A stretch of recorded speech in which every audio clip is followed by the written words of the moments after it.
सिमरन का एक ही सपना है, पर न जाने उसकी किस्मत में क्या लिखा है। सिमरन के माता पिता उसकी उम्र को देखते हुए उसके लिए एक अच्छा सा वर ढूंढने लगते हैं। सिमरन के बापू, अब बस मारी छोरी की शादी हो जाए, मैं देवी माँ के दर्शन करने जाऊं। अरे भगवान, तू क्यों टेंशन ले है? मारी छोकरी के वास्ते एक से एक छोरे के रिश्ते आएंगे। बापू, मन्ने अभी शादी ना करनी, अभी तुम्हारा सपना भी पूरा ना होया। अरे छोरी, थारा दिमाग तो खराब ना हो गया? मारी नाक कटाएगी कि भरे समाज में। सिमरन के बापू, आप कल ही छोरे वालों को बुला लो, जितनी जल्दी हो सके इसके हाथ पीले करो और ससुराल भेजो। सिमरन की बहुत जिद करने पर भी उसके माता पिता उसकी बात नहीं मानते। अगले दिन सिमरन को लड़के वाले देखने आते हैं। उन्हें सिमरन एक ही नजर में पसंद आ जाती है। लड़के की माँ यामिनी थोड़े खुले विचारों वाली होती है, इसलिए वो सिमरन से पूछ लेती है, बेटा सिमरन, आपको अगर अपना कोई सपना या आगे पढ़ाई पूरी करनी है तो आप मुझे खुल के इस बारे में बता सकती हो। अरे समधन सा, कैसी बात कर रहे हो आप? हमने तो अपनी छोरे को खूब पढ़ा दिया। और रही बात सपने की, तो सिमरन का तो ऐसा कोई सपना कभी रहा कोनी। सिमरन की माँ अपनी चतुराई से बात को संभाल लेती है। सिमरन बहुत उदास हो जाती है, क्योंकि उसकी माँ उसका बचपन का सपना एक ही पल में कुचल देती है। कुछ दिन बीत जाते हैं और सिमरन की शादी का दिन आ जाता है। सिमरन शादी के जोड़े में सुंदर तो लगती है, पर उसके चेहरे से उसके अंदर की उदासी साफ नजर आती है। ये देख के उसकी सास यामिनी सिमरन की माँ से कहती है, सिमरन कुछ उदास सी लग रही है, सब ठीक तो है ना? हाँ हाँ समधन सास, सब ठीक है। वो शादी के बाद अपने माता पिता से दूर जाने की वजह से उदास है, और कुछ बात ना है। यामिनी अपनी समधन की बात मान लेती है और शादी की रस्में पूरी करने लगती है। आखिर शादी संपन्न हो जाती है और सिमरन की विदाई हो जाती है। अपने ससुराल आने के बाद भी सिमरन के चेहरे से उदासी नहीं जाती। ये सब देख के उसका पति विकास उससे पूछता है, क्या हुआ सिमरन, सब ठीक तो है? तुम कुछ उदास लग रही हो। ना कुछ ना, वो मन ने अपने माँ बापू की याद सता रही है, और कोई बात ना है। अगर यही बात है तो मैं कल ही तुम्हें उनसे मिलवाने ले जाता हूँ। अगले दिन विकास और सिमरन तैयार होकर निकल जाते हैं। घर पहुंचकर सिमरन अपने माता पिता से मिलती है। शाम होने से पहले वो दोनों वहां से रवाना हो जाते हैं, पर अभी भी विकास को सिमरन कुछ खास खुश नहीं लगती। ये देख के विकास अपनी माँ के पास जाता है।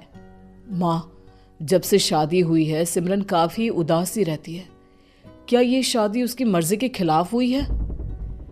बेटा, ऐसा तो कुछ नहीं हुआ, पर हाँ, मैंने भी उसे काफी गुमसुम और उदास ही देखा है। माँ, कहीं ऐसा तो नहीं कि सिमरन के माता पिता ने हमसे कोई बात छुपाई हो जिसके चलते सिमरन उदास हो? मुझे लगता है कोई तो बात जरूर है। खैर, तुम टेंशन मत लो, मैं सिमरन से बात करती हूँ। ये कहकर यामिनी सीधा सिमरन के पास जाती है। यामिनी को अपने कमरे में देखकर सिमरन थोड़ी सहम सी जाती है। सासू माँ, आप यहाँ कोई काम था तो मुझे बुला लेते। नहीं नहीं सिमरन, ऐसा कोई काम नहीं है। हम तो बस यूं ही अपनी बहू के साथ थोड़ा समय बिताने आ गए। कहीं तुम्हें डिस्टर्ब तो नहीं किया ना? ना सासू माँ, ये आप क्या बोल रहे हो? आप बीमारी माँ ही तो हो। नहीं, ऐसा तो नहीं है, क्योंकि अगर ऐसा होता तो तुम अपनी इस उदासी का कारण हमें जरूर बताती। ये बात सुन के सिमरन चुप हो जाती है। यामिनी समझ जाती है कि जरूर कोई बात है जो सिमरन शादी से पहले उसे बताना चाहती थी, पर किसी वजह से नहीं बता पाई।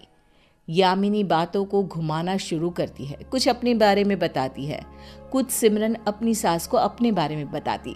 दोनों के बीच खूब सारी बातें होने लगती है, या यूं कहिए कि दोनों सास बहू अच्छी दोस्त बन जाती हैं।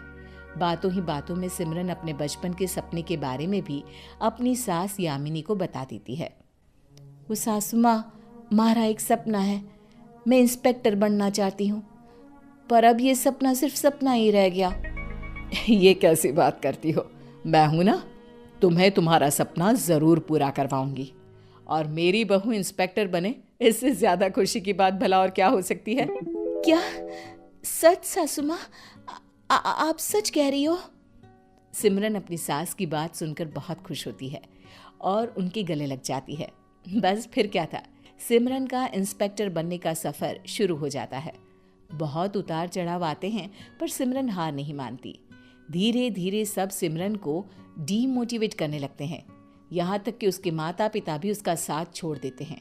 पर यामिनी अपनी बहू का साथ नहीं छोड़ती।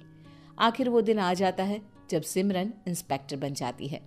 सब बहुत खुश होते हैं पर सिमरन के माता पिता अब उससे कोई रिश्ता नहीं रखते।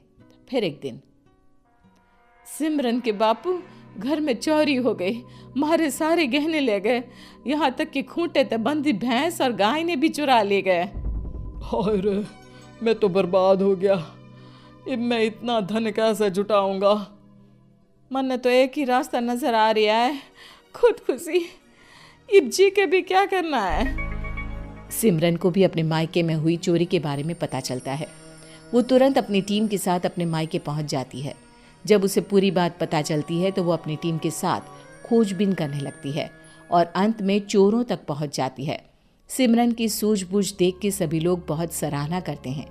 तभी यामिनी सिमरन की माँ से कहती है, समधन जी, आपने तो अपनी बेटी का सपना और बेटी दोनों को छोड़ दिया था, पर मैं जानती थी कि मेरी बहू बहुत काबिल है।